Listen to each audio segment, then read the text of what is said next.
Kumusta katupa? Maraming salamat dahil nandito ka. So nakita nyo naman mga katupa yung title tsaka yung thumbnail kung ano yung ituturo ko sa inyo sa video na ito. Pero bago tayo magsimula, shoutout muna kay Amitet La Fornina, kay Victoria from Spain, at Jeremiah Jamilia from Malabon City. Shoutout sa inyo mga katupa, maraming salamat sa inyong panonood and God bless sa buhay ninyo.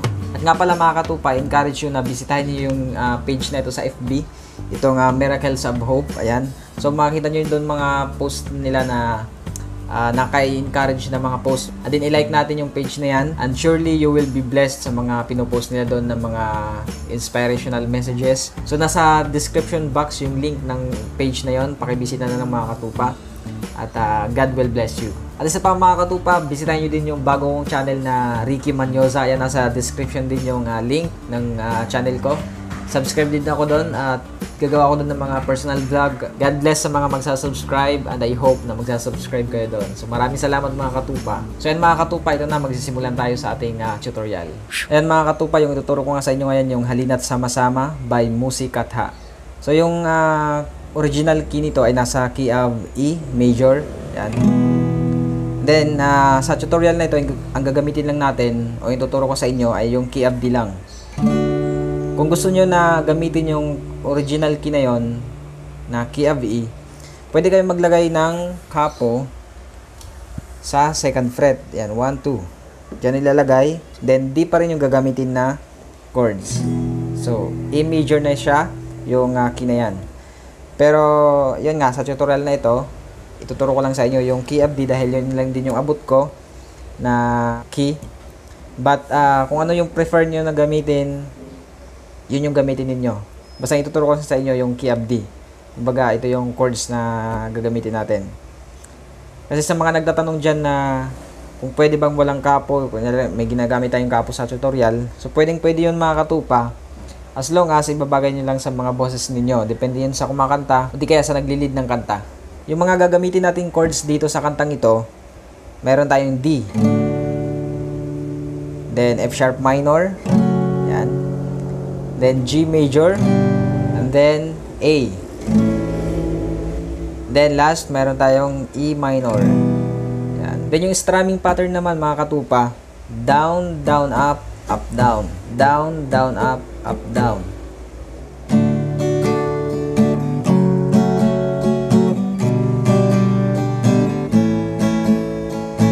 Yan. So yung strumming pattern natin dito sa kantang ito.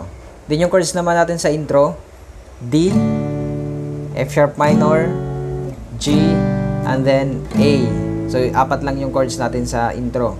So dalawang ulit nating gagawin yung intro, yung D, F sharp minor, G, and then A. So depende na rin yan sa paglilid niyo ng kanta. Halimbawa sa worship, kung matagal magsalita yung yung naglilid, depende na yun kung ilang ulit kayo mag-intro. So gagawin natin dito ngayon ay dalawang beses. So lagyan natin ng strumming pattern.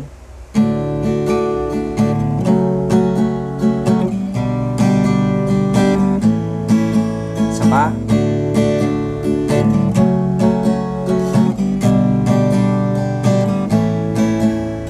Tapos magsisimula na dyan ng verse. Halina't sama-sama, purihin natin siya. So pagdating sa may verse, syempre D, ganun din yung chords sa intro. Kumbaga ulitin lang din. Then dun sa may li, saka pupunta ng D. Diba nasa intro tayo? Halina't sama-sama. Then sa may sama-sama sa F sharp minor. Kumbaga yung strumming dyan, every whole na strumming, lilipat na pagkatapos ng down, down, up, up, down, then lilipat na agad. So ganito, halina't sama-sama. Yan, sa may sama-sama. Then pupunta ng G, purihin natin siya. Then siya, A. So sundan nyo na lang mga katupa yung pagbabagsak ng chords kung saang part na ng lyrics. Halina't sama-sama, purihin natin siya. Then A. So ulitin lang din. Halina't sama-sama, awitan natin siya. So ganun lang din, inulit lang din yung pattern sa may verse na yan. Then pagdadating na tayo ng chorus, pagtatapos ng A dyan sa may verse, diretso na agad ng chorus. Punta ng G. Ipalakpak ang inyong kamay. Yan. Sa may pa. Pupunta ng G. Ipalakpak ang inyong F sharp minor. Ipalakpak ang inyong kamay. Tapos pupunta ulit ng G. Babalik lang din. Itaas at tas F sharp minor din. Ikaw ay. Yan. Tapos lahat ay magsabi E minor. Yan. Lahat ay magsabing. Sa may bing ay A. Lahat ay magsabing Diyos ay buhay. Then sa may high sa may high ay D. Ayan. So, di ba napakadali lang nung chords ng kantang ito. Kasi maigli lang din yung lyrics. So, ulitin natin sa may chorus. Ipalakpak ang inyong kamay, itaas at ikaw ay, lahat ay magsabing Diyos ay buhay. Then pagkatapos ng chorus pala, kung uulitin pa ninyo yung verse, magkakaroon muna dyan ng interlude. Kumbaga, yung tinatawag na interlude. Yung chords dyan, kagaya din lang ng intro, tsaka yung verse. So, yung chords ng interlude. Yung D, F sharp minor, G, and then A. Yan. So, pwedeng dalawang beses ulit yan. Depende na rin yan sa inyo. Pagkatapos ng chorus, lahat ay magsabing Diyos ay buhay. F sharp minor agad. G, and then A. Kung gusto nyo pakilutin, isa pa.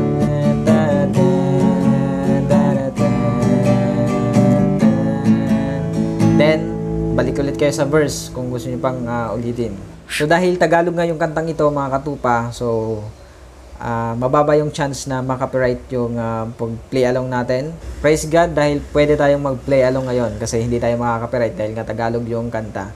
So ganito kayo kasi mga katupa, pagka English or di kaya international na mga kanta, pagka kinanta natin siya dito sa YouTube, kinover natin, di kaya kahit nga hindi kaparehas talaga yung tono o yung key na ginamit, nagkakaroon pa rin ng copyright claim. So, minsan, kung mapansin ninyo, yung mga kantang, yung mga English na kantang ginagawan ko ng tutorial, na minumute ko siya dun sa part na play along.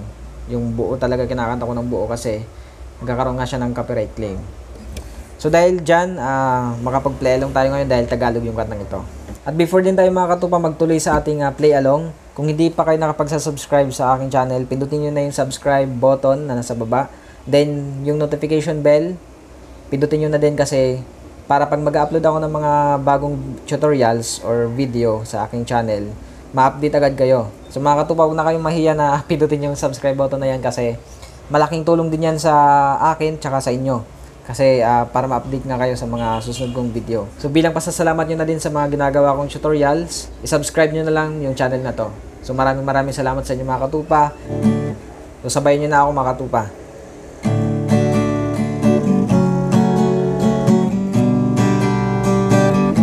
Isa pa.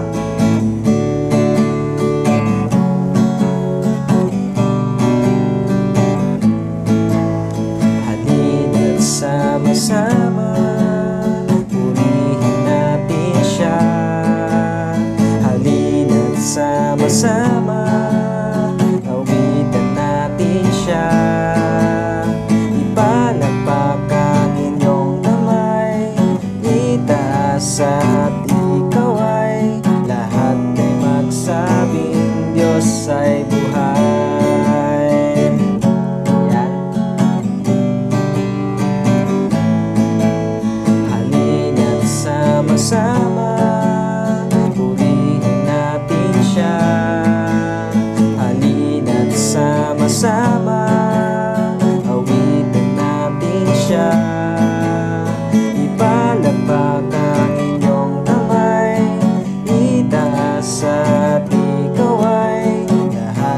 magsabing Diyos ay buhay. Lahat ay magsabing Diyos ay buhay. Lahat ay magsabing Diyos ay buhay. Then mag-ano pa rin, interlude. Yan. Then mag-end na sa D. Yun. So yan mga katupa, tapos na. Maraming salamat sa inyong panonood. Ayun nga, i-subscribe niyo yung channel ko para updated kayo sa mga bagong videos na aking i-upload sa channel na ito. Don't forget mga katupa, kung natuto kayo sa tinuro ko ngayon, paki-like naman yung video na ito. Wala namang mawala sa atin pag like namin yung video na ito. God bless you mga katupa, and all the glory belongs to God. Bye bye.